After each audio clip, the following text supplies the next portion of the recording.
आणि यानंतरची बातमी आहे ओढ लागलेल्या पावसासंदर्भातली।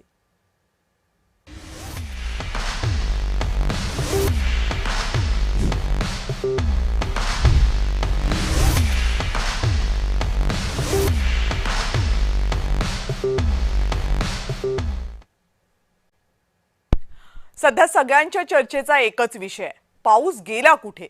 मुंबई, पुणे, ठाणे, नाशिक, धुळे, संभाजीनगर, रायगड या सगळ्या भागांमध्ये पाऊस झालेलाच नाहीये। जून अर्धा सरलाय, पावसाचा पत्ता नाहीये। धरणं आटली आहेत, पेरण्या खोळंबल्यात। त्यामुळे शहरात राहणारे असू देत किंवा ग्रामीण भागात राहणारे असू देत, सगळेच जण चिंतेत आहेत।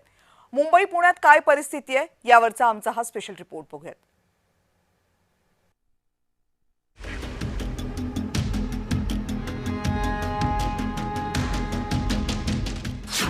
अर्धा जून सरून गेलाय तरी अजूनही पावसाची म्हणावी तशी एंट्री झालेलीच नाहीये। मुंबई, पुणे, ठाणे, नाशिक इथं पावसाचा थेंबही पडलेला नाहीये। पुण्यामध्ये 1958 नंतर पहिल्यांदाच असं झालंय की जूनच्या पहिल्या पंधरवड्यात 0 मिलीमीटर पाऊस झालाय। मुंबईसाठी तर गेल्या 20 वर्षांमधला हा सर्वात कोरडा जून आहे। त्यामुळे मुंबईला पाणी पुरवठा करणाऱ्या तलावांची परिस्थिती बिकट झाली आहे।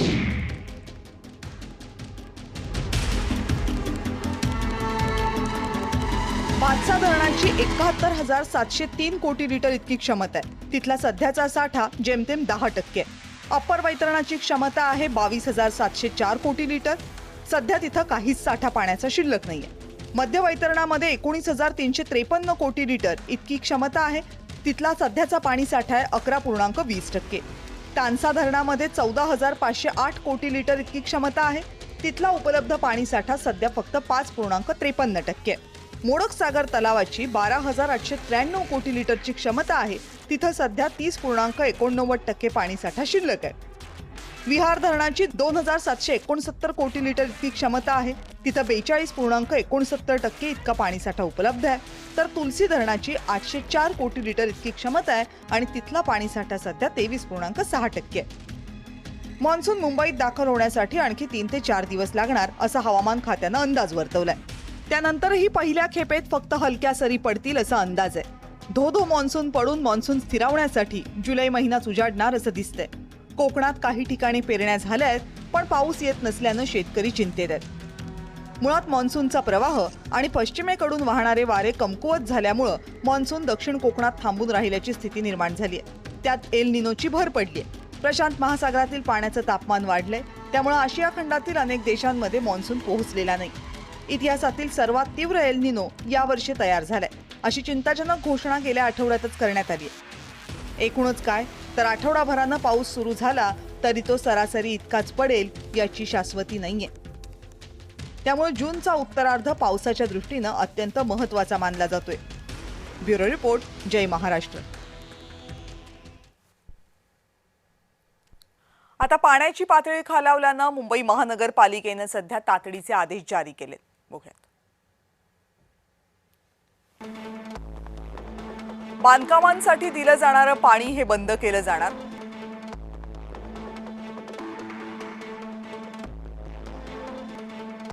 बांधकाम ठिकाणांवर नळ जोडणीचे नवे अर्ज मंजूर करणार नाही।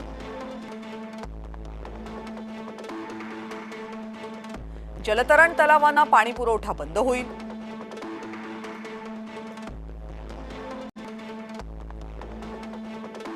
औद्योगिक, व्यावसायिक आणि स्पोर्ट्स क्लबसाठी 20% पाणी कपात असेल।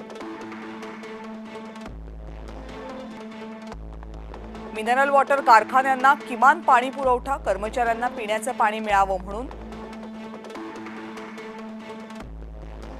विहिरी आणि बोरवेल्सचा अधिकाधिक वापर।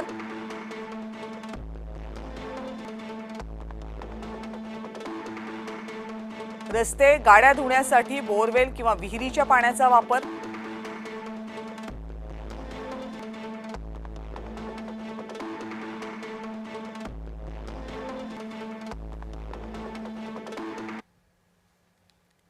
आता मॉन्सून लांबण्यामागे अनेक कारणं आहेत ज्यामुळे ही सगळी परिस्थिती उद्भवली आहे। ती कारणं काय आहेत पाहूयात।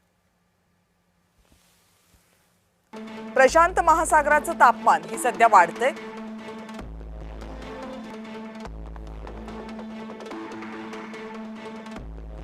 त्यामुळे भारताकडे येणाऱ्या मान्सूनच्या वाऱ्याचा वेग मंदावतोय.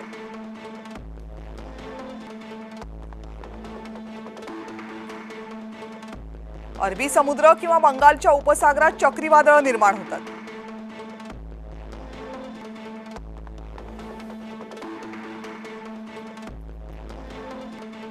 ही चक्रीवादळं समुद्रातील सर्व बाष्प आणि ऊर्जा स्वतःकडे खेचून घेतात.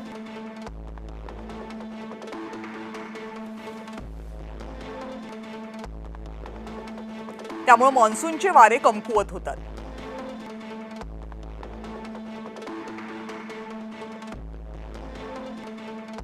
अरबी समुद्रावरून वाहणारे नैऋत्य मोसमी वारे मजबूत असणं त्यासाठी आवश्यक आहे.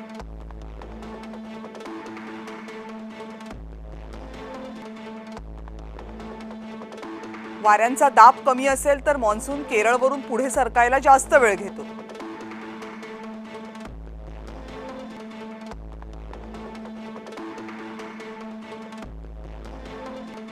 काही वेळा भारताच्या मुख्य भूमीवर किंवा अरबी समुद्रावर हवेचा उच्च दाब तयार होतो.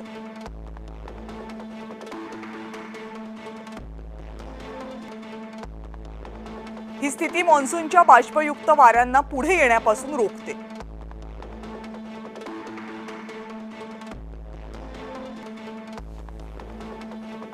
बदलत्या हवामानामुळे मान्सूनच्या पारंपरिक चक्रामध्ये सुद्धा मोठा बदल झालाय.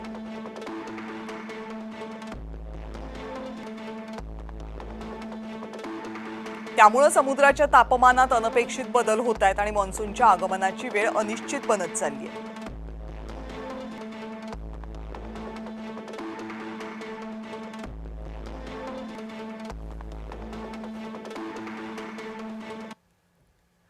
भवताल फाउंडेशनचे संस्थापक अभिजित घोरपडे यांनी या सगळ्या संदर्भात काय विश्लेषण केले बघूया.